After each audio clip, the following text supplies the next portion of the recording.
Ready to dive into the world of judo. Always up for exploring a new martial art. Where are we starting? Well, get this. I was reading about Jigorō Kanō, the founder of judo. Okay. And it turns out he was massively influenced by the game Go. Really? Yeah, like the strategy of it all, you know? The board game. Yeah. It got me thinking about judo being this blend of physical and mental. And that's what we are going to explore in this deep dive. I'm intrigued. That connection between physical and mental strategy, that's key in both judo and Go. But it didn't just appear out of thin air. Right. So let's talk about Kanō himself. What's his story? Well, unlike a lot of martial arts masters, he didn't come from a long line of fighters. Interesting. He had a really academic background. Picture him as a young man, like deep into English and calligraphy. Not exactly the judo master image you'd expect, huh? Right. So what got him into martial arts then? It was actually bullying. Oh, wow. Yeah, he moved to Tokyo for school and kind of got thrown into the deep end, Yeah. And he realized he needed a way to defend himself. Oh, so that's when he started looking for a judo teacher. Well, here's the thing. Judo, as we know it, Yeah. it didn't really exist yet. Right. It was all about jujitsu, its precursor. Okay. But get this, jujitsu was totally out of fashion. Japan was modernizing like crazy, and it was seen as old-fashioned. Wow. I can't even imagine traditional martial arts being outdated. Like trying to bring back dial-up internet. Huh. I get it. So how'd Kanō find a teacher if it was so unpopular? Persistence, and a dash of luck, I'd say. Many jujitsu masters were doing other things to get by, like you'd have these incredible fighters opening bone-setting clinics. Wow.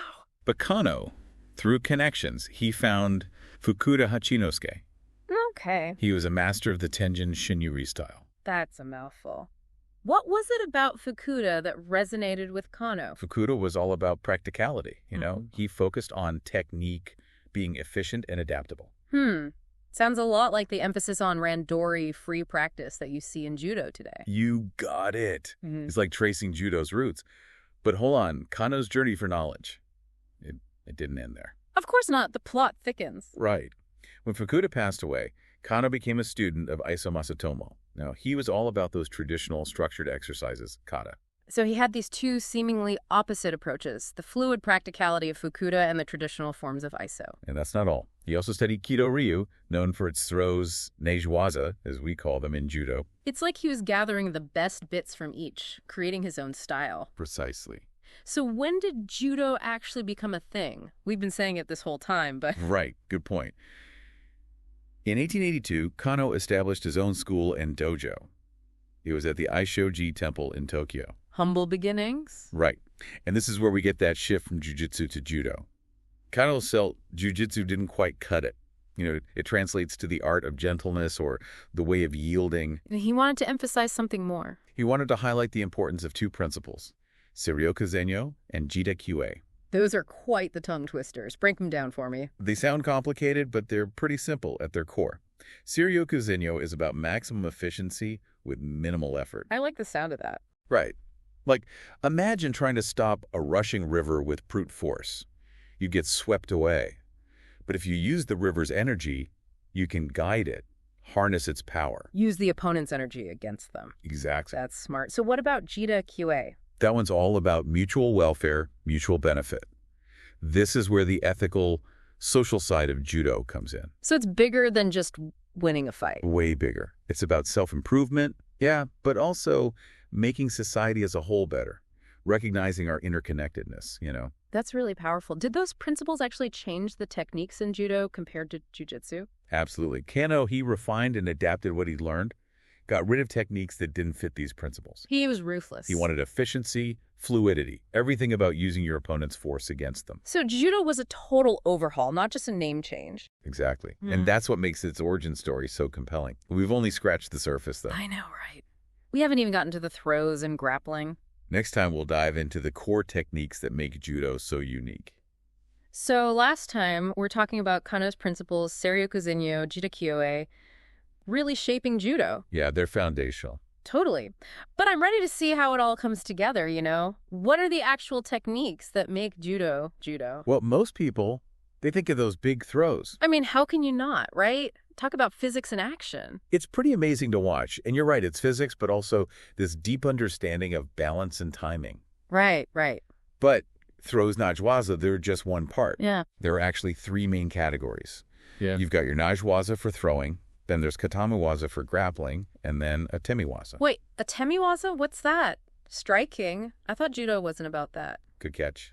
You're right. In competition, in randori, no striking. Okay. It's more of a historical thing. You'll see it in kata, those forms, a way to preserve the older techniques. Ah, so it's like a link to the past. Yeah, exactly. But for modern judo, it's all about Najwaza, those throws, and then Katamiwaza, the grappling. Makes sense. And I feel like those really get at the core of what we were talking about before. Like throws, if you do them right, that's maximum impact, minimal effort. Definitely. And with grappling, you have to be strategic, adapt to what your opponent's doing. It embodies that mutual benefit idea. With throws, it's never about overpowering. It's about using their energy against them. It looks so elegant when you see it done well, but I have to imagine getting thrown, that's got to be rough. Absolutely. Which is why Yukimi is so important. Break falls. Break falls. So like knowing how to fall. Exactly. It's fundamental to judo. You learn how to disperse that force when you're thrown. So you don't get hurt. Exactly. Yeah. It's about adapting to that force, not trying to stop it head on. It's like learning to roll with the punches, literally. Right. Okay, so say you throw someone, you're on the ground, that's where the katamiwaza comes in. Yep. It's a seamless transition from throwing to ground fighting. And there you've got three main types: osakomiwaza, shimewaza, and kansetsuwaza. Wow, okay, I'm going to need a glossary for all these terms. We'll do a vocabulary recap at the end. So osakomiwaza, think of pinning your opponent. You're controlling their movement. Intense. And then there's shimewaza. That one sounds a little scary, strangulation techniques, right? They demand respect, for sure. But safety is paramount. It's all about control, precision. Makes sense. You don't want to hurt anyone. Right. And finally, there's kansetsuwaza, joint manipulation, basically. Oh, like arm bars and stuff. Exactly. Leverage technique, it's all connected. So cool. Okay, we've got to talk about those throws more, though. Najwaza, right? You're eager to learn about those throws, huh? What can I say? They're impressive. There are different kinds, right? Oh, tons. It's like a whole world of techniques. There are tachiwaza, those are standing throws. Okay. And then there are the tsutomiwaza. Now, those are the sacrifice throws. Sacrifice throws? What does that even mean? So sometimes, to throw your opponent, you have to use your own weight, your own fall. It's a calculated risk. Wow, that's strategic. It's high risk, high reward. And of course, within those categories, even more variations. Let me guess. There are like arm throws, leg throws. You've got it. For tachiwaza, the standing throws, you've got tiwaza, using your hands to break their balance. Okay. Then there's koshiwaza, those use hip movements. Right. And ashiwaza, those are all about using your legs. It's incredible. It's like every part of the body is a weapon. That's judo. And the sacrifice throws, they get even wilder. I bet. You've got Masatemiwaza, that's where you fall backwards to make the throw, and then Yokozutemiwaza, where you're falling sideways. It's a lot to keep track of. It takes years of practice to master even a few of these. No kidding. But it's more than just like memorizing the movements, isn't it? You have to really understand how to use them. You're thinking like a judoka already. Strategy and timing, they're everything. Cool. And speaking of strategy and safety, I should mention, not all judo techniques are allowed in competition. Oh, really? Like there are banned moves? Yeah, there are a few. Ashigarami, for example, that's a leg entanglement. Ouch. And kanibasami, the scissor throw, those are considered too dangerous, especially in a competition setting. Well, that makes sense. You want to be challenged, but not get a career-ending injury. Judo's a martial art, but it's also about protecting the fighters. Right, right. So where do people actually learn all of this? We've been talking techniques, but where's the heart of it all? You're talking about the Kodokan, right? Yeah. Judo's birthplace. Yeah. What's it like? It's more than just a building.